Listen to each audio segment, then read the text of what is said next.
Hey, salut tout le monde. J'ouvre une nouvelle vidéo et nous allons parler de podcast littéraire, parce que vous avez été plusieurs à me demander sur Instagram en message privé quels étaient les podcasts que j'écoutais. J'en écoute beaucoup. Je me suis mise à en écouter au moment du confinement, il y a donc bientôt 2 ans. Il y a même 2 ans d'ailleurs, 2 ans tout pile. Je vous avais fait des articles à ce sujet il y a à peu près 1 an sur le blog. Si ça vous dit, je vous mets le blog en barre d'infos si vous voulez aller checker ça. Il y aura sûrement des podcasts qui reviendront parce que ce sont mes chouchous et que j'aime en parler, que j'aime vous les présenter. J'en présente 4 aujourd'hui et je compte sur vous évidemment en commentaire pour me parler des vôtres, pour me présenter vos podcasts en tout genre, en commentaire. J'adore en découvrir de nouveaux, donc n'hésitez pas, je me ferai une joie d'aller écouter ça.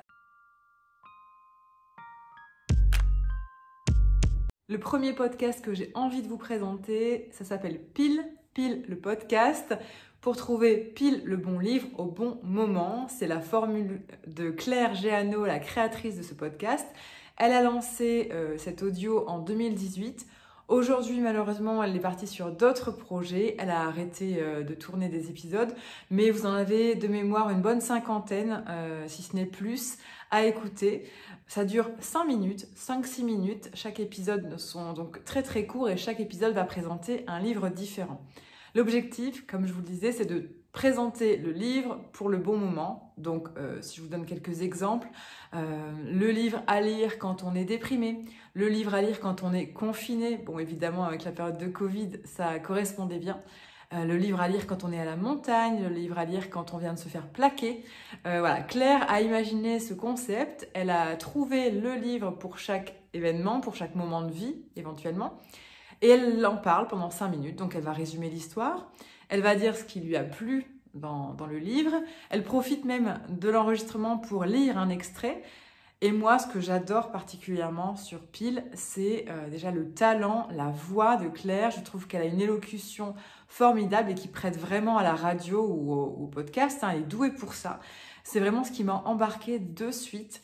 Et il faut dire aussi qu'elle a fait un travail de réalisation et de mise en scène incroyable. Elle a été entourée, je pense, de plusieurs personnes pour enregistrer Pile. Il y a un gros travail derrière et c'est ce qui rend l'écoute si fluide, si agréable. Et c'est presque un page turner en fait. On écoute le premier épisode et on a envie d'écouter la suite. Si j'avais un épisode chouchou à vous recommander, ce serait peut-être le livre à lire avant une décision. Mais honnêtement, c'est tellement difficile de choisir parce que j'ai adoré écouter tous ces épisodes. Le deuxième podcast que je voulais citer dans cette vidéo, c'est Boomerang d'Augustin Trapenard. Donc c'est un podcast adapté dans son émission de radio diffusée sur France Inter chaque matin de la semaine, du lundi au vendredi. Ce sont des podcasts bien plus longs. Là, on est sur des épisodes de 35-40 minutes, 35 minutes à peu près.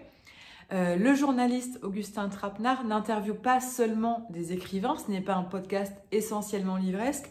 Mais j'écoute principalement, moi, les interviews d'auteurs, d'autrices lorsqu'ils sont invités. Ce que j'aime dans Boomerang, bon déjà il y a la qualité des questions d'Augustin Trapenard, c'est un journaliste livresque, un critique littéraire que j'apprécie beaucoup. Mais ce que j'apprécie particulièrement dans cette émission, c'est la petite chronique en milieu de podcast, en milieu d'enregistrement, consacrée à l'événement culturel du jour. Enfin, ça dure quelques secondes, mais Augustin met en lumière comme ça quelques événements qui se déroulent en France ou partout dans le monde.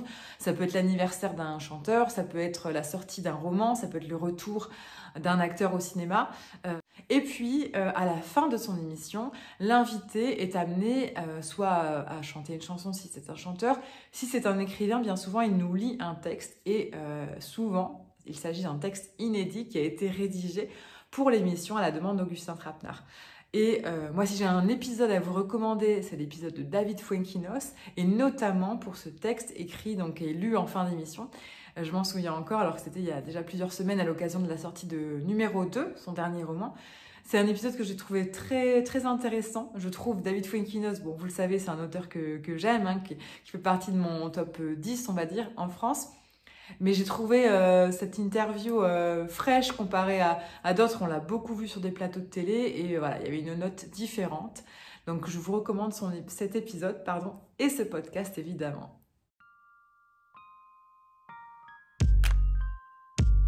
Le troisième podcast que je voulais vous présenter, mon troisième podcast coup de cœur, c'est Livre-toi. Je l'ai découvert parce que j'ai eu l'honneur d'être invitée par sa créatrice qui s'appelle Mathilde. Je ne connaissais pas Mathilde et elle m'a écrit il y a quelques mois pour me demander de participer et pour m'interviewer. Ce que j'ai accepté évidemment avec plaisir et c'est comme ça que je me suis mise à écouter ces épisodes. Alors elle s'est lancée récemment, en septembre 2021 et il y a donc un épisode par mois pour l'instant. On est sur un format un peu plus conséquent. Là on est sur des épisodes d'une 40aine de minutes. Mathilde prend le temps d'interroger son invité. Et ce sont des invités livresques, alors professionnels du livre en grosse partie, en majorité. On a eu des libraires, on a eu une créatrice de box. Et la box, vous la connaissez parce que je vous en ai parlé, c'est la box Lumière. Mathilde, quand elle interviewe la personne, l'invité, elle s'intéresse surtout au lecteur qu'il est. Donc le libraire, il va forcément nous parler de son métier, mais il va aussi nous parler des livres qu'il lit, comment le livre est entré dans sa vie.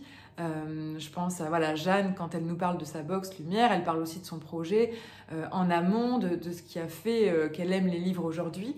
Et c'est cette passion qui interpelle Mathilde et qui, en tout cas, nous pousse à écouter ces épisodes avec bonheur. Moi, ce que j'aime particulièrement avec ce podcast Livre-toi, c'est qu'on a affaire à des invités un peu plus anonymes. Ce ne sont pas des têtes d'affiche.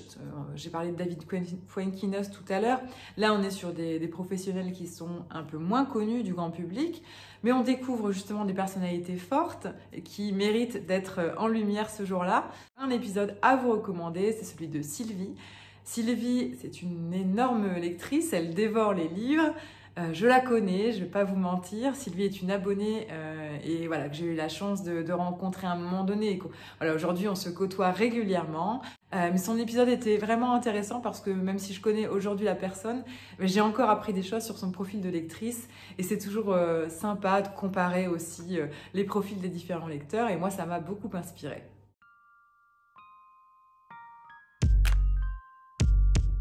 Et enfin, mon dernier épisode coup de cœur, c'est La Quille. Bon, c'est un podcast qui est assez connu dans le milieu culturel et livresque. Il a été créé par Thomas Louis, qui est journaliste et qui a même écrit un roman. Là, on est sur un format de 30 minutes. Vous l'aurez compris, je ne suis pas forcément adepte des podcasts qui durent 1 heure, 1h10, 1h30. La Quille, c'est une interview entre Thomas Louis donc, et son invité, l'écrivain, qui vient nous parler de son actualité du moment. Donc souvent, c'est la sortie d'un roman, d'un titre évidemment. Et on a quelques questions comme ça récurrentes que j'aime beaucoup, qui sont la marque de fabrique de Thomas. Il demande automatiquement à l'écrivain qui l'interroge s'il a des habitudes dans l'écriture. Puis on a la petite recommandation, il demande toujours à son invité la dernière découverte culturelle qu'il a envie de partager avec ses auditeurs. Et voilà, j'adore ça parce que je me dis, ah bah oui, ce livre recommandé, je l'ai lu aussi et j'adore aussi. Ah oui, ce film, il faut absolument que j'aille le voir au cinéma. Oui, d'accord, je ne connaissais pas cet écrivain, mais j'irai farfouiller. En fait, c'est la curiosité d'aller vers autre chose. Les points forts de ce podcast, à mon sens, ce sont la qualité des invités. Thomas reçoit 2 personnes chaque mois et je trouve qu'à chaque fois, ce sont des personnes de grande qualité, des grands professionnels. Et je dois dire que le timbre de voix, le podcast est simple, il n'y a pas un gros travail de montage. En tout cas, c'est l'impression que ça me donne. Mais c'est quelque chose d'agréable à écouter et la voix de Thomas est très agréable. Lui aussi pourrait faire de la radio. Si j'avais un épisode à vous recommander particulièrement, ce serait l'épisode avec Agnès Bankstock, j'espère que je n'écorche pas son nom, ancienne éditrice et aujourd'hui libraire. Elle a ouvert une librairie à Paris dédiée aux malvoyants. Il faut savoir qu'il y a des livres qui existent exprès pour les malvoyants. Et la rencontre entre Agnès et Thomas est vraiment enrichissante, elle est pertinente. Je vous recommande vivement de l'écouter. Voilà pour mes 4 coups de cœur de podcast livresque. Je ne résiste pas à l'envie de vous en donner un 5e qui n'est pas livresque, qui est artistique, on va dire, qui s'intéresse au monde de l'art, mais parce que j'adore ça et que je pense que ça peut vous intéresser.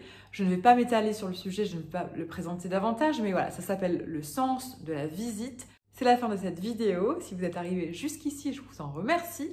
Je vous invite à mettre un pouce vers le haut pour m'encourager et je vous dis à bientôt. Ciao!